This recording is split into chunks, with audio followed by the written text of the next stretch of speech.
guns. Bring your friends, it's fun to lose and to pretend. She's alone and self-assured. Hey guys, it's Zarka here, back at it again with another video, and today I'll be teaching you all the tips and tricks on how to get rare on Animal Jam. As someone who's experienced tons of build-ups and downfalls in terms of rarity, it's safe to say that I'm a certified expert on how to ensure a successful Animal Jam rarity career.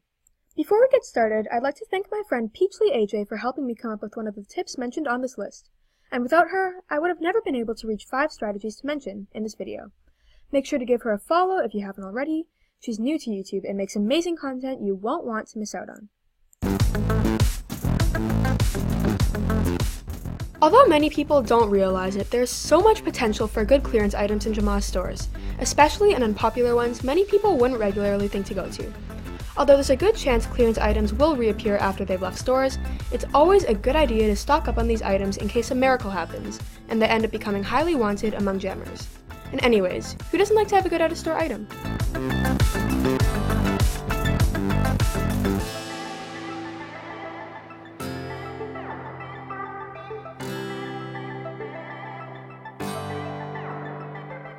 I've learned about trading for unwanted items the hard way, through a trade that turned my rarity of 3+ black longs to shambles and left me with merely a den bait or two in the end.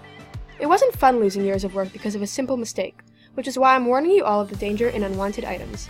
Although tempting, accepting a highly unwanted item for your extremely high demand item, even when it's a huge overtrade, oftentimes won't do you any favors.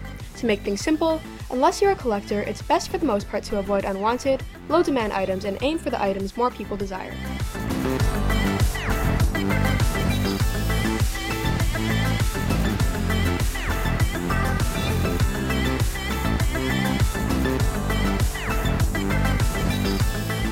With the new store craze sweeping the game, having a fair amount of diamonds is always handy for buying rare items such as spikes. I've gotten amazing deals from some stores I've been to, such as a good and a decent short collar for 80 diamonds each.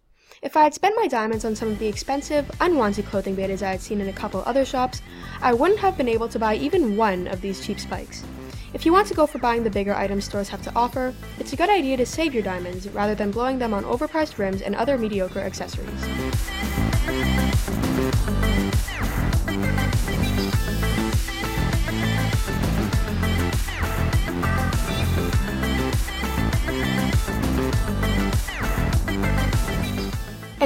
Adventures. Although they're not necessarily my favorite thing in the game, adventures such as the Forgotten Desert and the seasonal Lucky Clovers are a fantastic way to boost your rarity. I don't mean playing these adventures once or twice, rather playing them in marathons with a group of friends who are able to stick around for a couple rounds. While sometimes it seems you'll never get anything good out of these adventures, don't give up too soon, as although this sounds cheesy, when people quit, they tend to be only a step away from victory.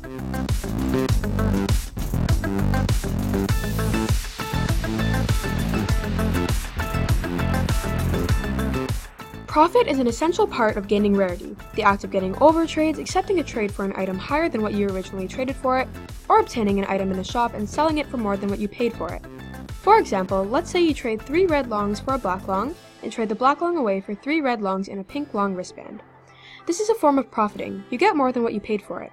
By profiting, you'll gain a ton of rarity fast, rather than if you traded an item away for its exact worth or for exactly what you traded or paid for it.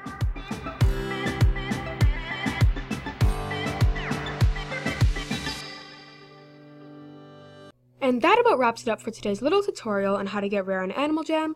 I really hope this video has helped you out with your methods on gaining rarity, and remember to pound the like button if you enjoyed. See you all in my next video. Later!